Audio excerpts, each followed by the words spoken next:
Hello to all of our quality-minded listeners and a special shout out to our Mayo Clinic Care Network members. Welcome to Key into Quality, a Mayo Clinic podcast that focuses on healthcare quality, experience, and affordability trends and solutions. Today, we're going to talk about change management and quality. Thanks a lot for joining us. I'm Dr. Tim Morgenthaler, a professor of medicine here at Mayo Clinic and a vice chair of Mayo Clinic Quality. Co-hosting with me today is Sherry. Sherry? Hi, everyone. I'm Sherry Nemec, Consultation Relationship Manager for Quality at Mayo Clinic. So today's topic is an interesting one because it seems like it should be something easy to do all the time, but those of us in healthcare know that it's actually not. I was trying to get my head around how we're going to launch this conversation.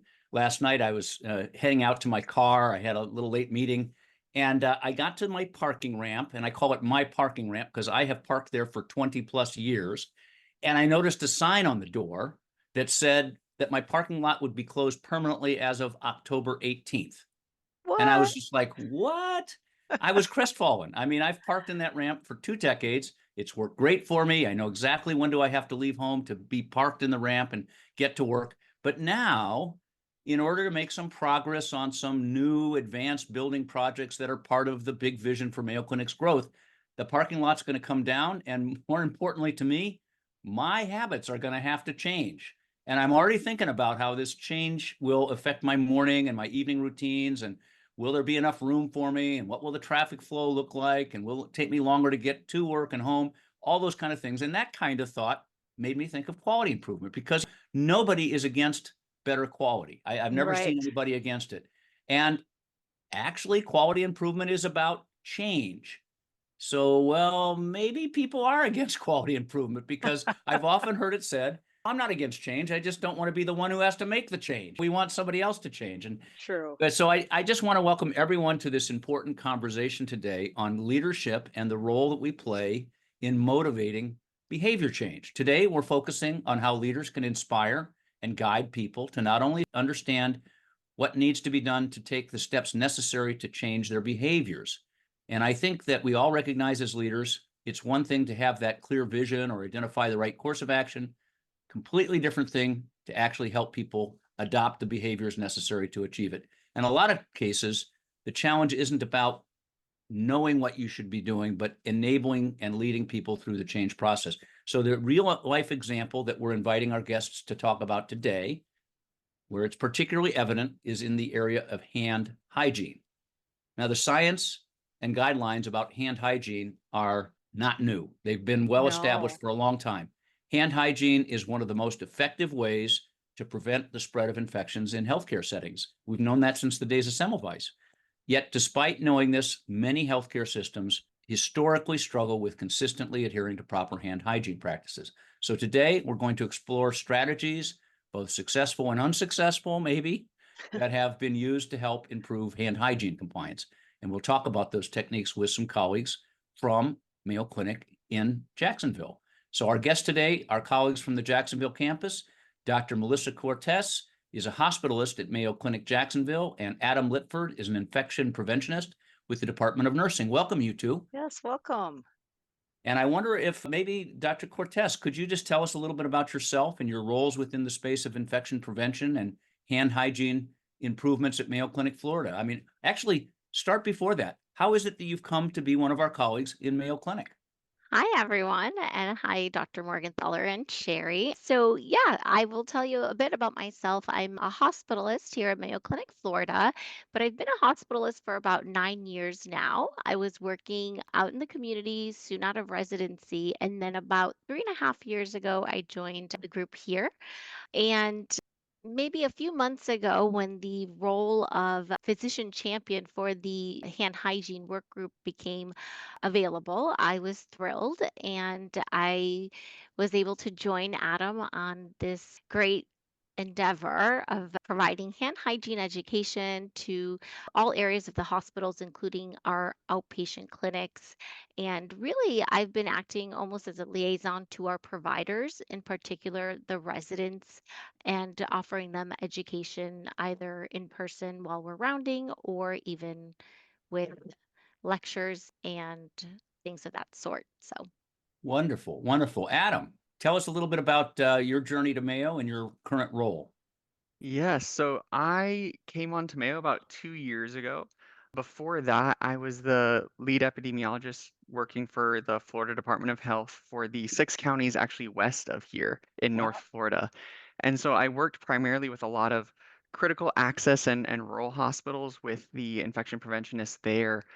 And during my 5 years there, realized my passion for the hospital, for our patients, for really working to improve not just one area, but the field itself of infection prevention.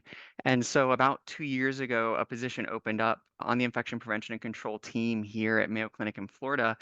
And that excited me to be a part of a team that's not just working to improve the quality of care for the patients here, but to really innovate and change the field itself that would influence other hospitals across the country and the world and really have that ripple effect. And so that's really what brought me here.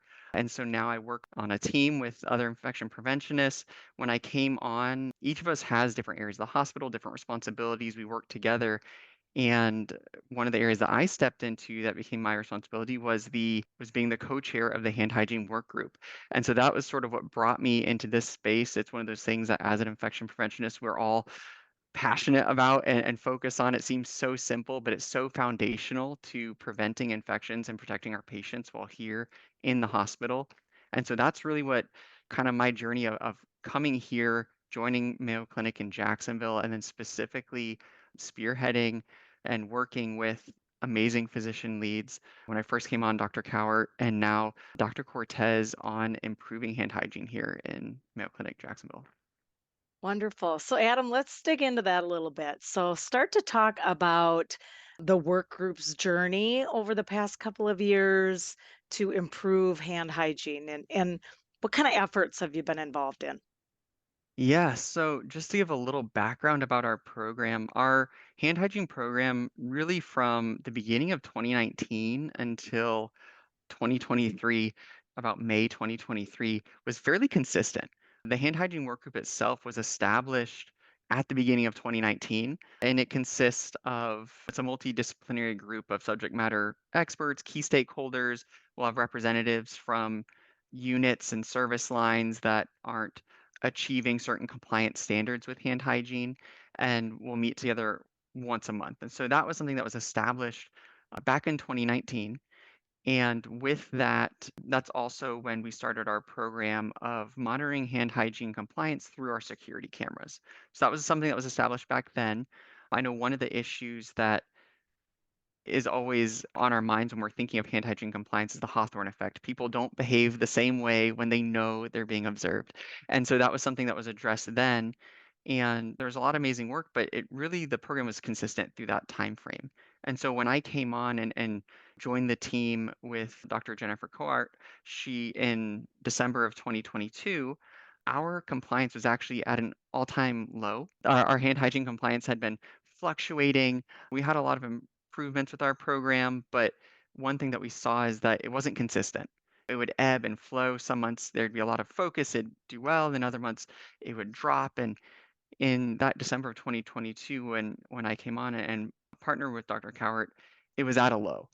And so really what we did is the hand hygiene work group, we came together to look at what we can do to not just improve our compliance rates, but also to get more consistent performance there to address that issue of inconsistency. And so that was something that we gathered together. We looked at what we had already done and what we needed to do. We followed Lean Six Sigma DMAIC method of we defined the problem and measured, analyzed, improve control. We were trying to go through all of that to really make sure that we were organized in our approach. And one of the big things that came out from that meeting is what data are we actually collecting and why are we collecting it? And I think that's something that's important. We're talking about hand hygiene, but in general, we're collecting data, but for what purpose? And in this instance, we're collecting compliance data. It's just a small sample of all of the numerous hand hygiene opportunities that are going on in the hospital. And so why are we collecting that sample? So we have a picture of what's going on, what areas there are for improvement. And then once we have a picture of what's going on and where we could improve, that's what drives our initiatives and how we actually engage staff with that improvement. And so when we looked at what we are currently doing, yes, we were breaking it down by role. We could say that nurses were this compliant, providers were this compliant, food service was this compliant, but we were just capturing overall compliance. And so one thing that we realized is that with our current program, we're saying, all right, you're 60% compliant, do better. Or we Right, we need right. we need to see improvement, or but without really providing them the how or where the problems are. And so there was a lot of, oh, I think that we could improve by doing this or this, but without capturing the specifics, I think staff were left kind of frustrated with, all right, you're telling me I can improve in this area, but I don't know how. I feel like I bathe in sanitizer. How can I improve? And so that was something that we realized was a deficiency on our side of how we were communicating and what we were communicating to staff on how they could actually improve. And so from that, it really reevaluating why we're collecting this data led to three main focuses of our project over all of 2023 and then now into 2024 was we modified the actual data that we are collecting and what we are communicating, how we actually presented that to staff and the information we were giving to them, and then also how we did recognition and engaging staff on unit level, but then also individual level. And so all of that kind of came out of that initial meeting. We formed a plan. So I want to back up just a little bit. You said a few things that I've been wanting to follow up on. So the first one was that you were monitoring hand hygiene with cameras. Yes. So talk about that a little bit. I mean, where was the camera placed? Is this something that all staff were comfortable with? Because I think some of our listeners would find that that was a little awkward, perhaps. So talk about that. Yes, it's something that I don't think most hospitals do. It is something that, at least in my experience, I'd never worked with a hospital that had utilized the security cameras in that way.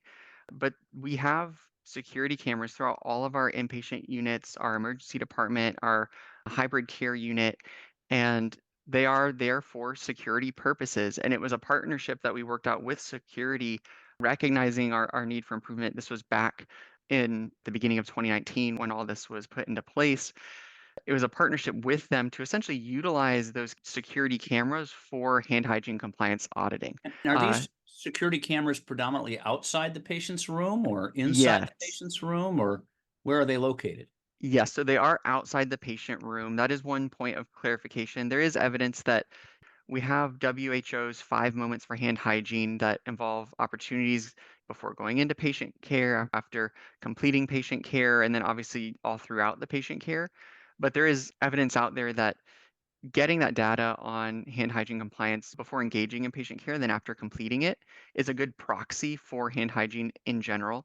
You get a lot of information on when they are and when they aren't doing it and can educate to those gaps in knowledge, which then spills over into their care inside the patient room. Well, that was going to Um, be kind of my second question. I could hear where you were going with this, is that you were kind of saying you were a hit or you were a miss, but that's not necessarily instructive in knowing what I should do differently. And so I'm just wondering, as you leaned into these projects, and either of you may have an answer for this, would you say that everyone working there had the same concept of what they were supposed to be doing? Because from my time in the hospital, I remember at one point it was sanitize on the way in, sanitize on the way out, but not too much talked about, well, what happened on the way when you were in. And then they added some detail about, well, if you were doing this activity, then do that. And so I just wonder, would you say that it was clear to everybody what they were supposed to be doing? I think by doing the observations with our cameras, we were able to really isolate certain behaviors that, although maybe somebody was performing hand hygiene, perhaps they were holding a piece of paper or phone on their hand, and that is really not compliant. So we could actually isolate the specific behavior that would make them non-compliant, and then you could, or we could, reach back out to that unit or that person in particular and offer either real-time feedback or even at a later time telling the TL or the unit manager that that was one of the behaviors that we were noticing. And so then we would offer education on that particular behavior or things to kind of avoid. And I think the data breakdown that Adam shares with everyone every month will have this type of breakdown on the behaviors that we're finding that are keeping people from being compliant, right, Adam? I think that was the benefit of having these observations because we can really see the way that they're performing hand hygiene. And yes, maybe they are putting the solution on their hand or the sanitizer on their hand, but maybe they were holding a piece of paper or something, and so they were not considered compliant, I guess. Yeah, so just to bounce off of that and to your question of did people actually know what was expected or what they should be doing? I think that especially before breaking it down in the way that we did, in our minds, I think we assumed people did more than they actually did. I think that was one of the things that was very enlightening to us as we broke down the data and actually looked at specific behaviors, started capturing data on that, looking at, all right, what are the instances surrounding it? Is when we realized those gaps. We educate on it during onboarding. We have our trainings that we do and modules that staff go through that speaks about it. And so we assume, oh, they must know. But there's so many nuanced situations that sometimes things come up that you realize, oh, there is a gap there. And Dr. Cortez spoke to some of them, and there could be instances like seeing through the cameras or capturing data on, oh, they didn't perform hand hygiene before donning PPE and going in the room or after doffing PPE. And so then we educate staff, we provide feedback, and we come to find out I didn't realize I needed to if I was wearing gloves, Mm. and that common misconception that gloves are a substitute for hand hygiene. And then we're able to educate on why that's not the case, why that still creates risk for the patients and for themselves if they're not performing hand hygiene before they're donning and after they're doffing gloves. And so it's instances like that where we realize there was a general understanding, but there definitely were gaps that we Mhm. weren't even aware were present until we started capturing more granular data on not just, all right, are you compliant or not, but why aren't you compliant? What is actually going on there? And then once we identified that, we were able to give staff more specific feedback with individual calling down, providing individual feedback, but even to nurse managers, to service lines, to different physician groups in the hospital of this is the specific behavior that we're seeing in your group that if you educated to this, you would see huge improvement. Or this specific behavior is a gap here. And once we started providing them with that, we really started to see change within those groups because now it's not just you're telling me to clean my hands. I'm bathing in this stuff. I don't know how you want to improve. I'm not sure if I even trust the data because I feel like I'm doing it when I'm supposed to, oh, I didn't realize that. Okay, now I get what you were saying. I definitely was not doing that before, but I will now.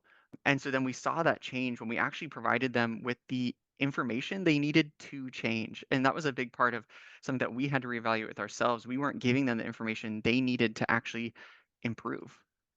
So Dr. Morgenthaler started this conversation around change management, and I have heard through the conversation here so many of the pieces that are essential for change management. Things like creating awareness, creating desire. What's the why? Why is this important? Giving people the information they need, the tools they need to be able to do it. And then you mentioned a little bit about recognition, which is part of that reinforcement. Can you talk a little bit about the recognition pieces for this? Yeah, of course. So there's a couple of ways that we do this. And again, we try to make it simple but impactful.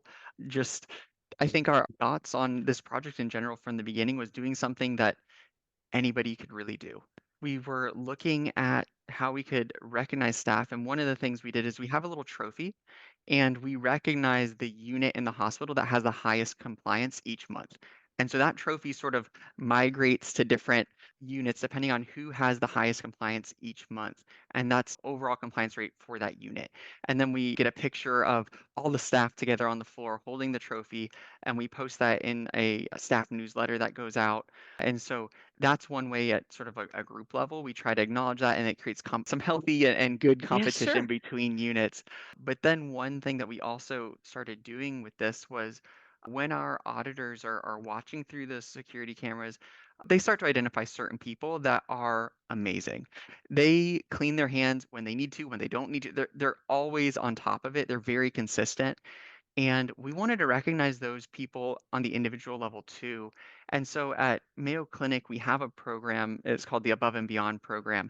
And so it's a way that staff can recognize other staff for going above and beyond on our different elements related to Mayo Clinic's core values. And so we utilize this to essentially write a recognition that gets sent to their supervisor and it gets sent to them, recognizing them for their amazing commitment to hand hygiene and ultimately to our patients. And that also enters them into a raffle to win different prizes that we give away. And so that's one of the ways that we try to recognize staff on the individual level. When we see people who are committed to going above and beyond in hand hygiene, and especially if we see someone who just really takes it on and does it, we want to recognize that and create that culture on the unit where people, not just at the unit level, are trying to, all right, we want to get that trophy, but hey, I want to get recognized within above and Sure. beyond for my hand hygiene. And so those are some of the ways that we've worked on trying to recognize staff. Yeah. Um, Yeah, that's really cool. And that also I mean, there's some basic change management principles that we've already kind of covered here. Awareness, as Sherry pointed out. Another one is giving a clear picture of what it is that what kind of behavior you're looking for. That really speaks to the finer education that you've been talking about, that just kind of making sure that individuals really understand the steps. And then the recognition, I think, really, why is it that, like, I don't want to change with the parking lot? I noticed all the things that I said had to do with negative things. They had to do with new problems that I'll have to solve. And the reality is that a lot of resistance to change, psychologists tell us, is because our intrinsic tendency to focus on problems rather than solutions. And by elevating those stories of success, bright spots, maybe is what some people call those, you can really begin people's minds to think about examples of success rather than all the reasons why they can't get there. So that's really great that you guys did that. I wonder, there's a lot of technology out there now to help, or allegedly to help, with hand hygiene. A lot of people think in order to be successful, you have to have monitoring technologies. What do you think about that, Dr. Cortez or Adam? So I think we're a great example as to the fact that we really don't require such high technology or large resources in order to improve hand hygiene compliance. I think we're a big testament to that. We're utilizing security cameras that most facilities have in place, and we're able to really capitalize on the fact that we can look at everyone going in and out of the rooms and seeing how compliant they are, and even identify specific behaviors that are keeping them from being compliant. In addition to that, the other thing that Adam uses all the time is his Excel spreadsheets and putting in all the data together based on what our observers find, and then sharing that data with the rest of our hand hygiene work group and hospital wide so that everyone can see how well they're doing and kind of where they're missing the mark. So I really think that this is something that could be practiced elsewhere, and we hope that other institutions can do this as well. What do you think will be the next efforts to, and what are your current efforts to engage residents and your colleagues more in this? So, since coming on, we have made it an effort to really engage the residents.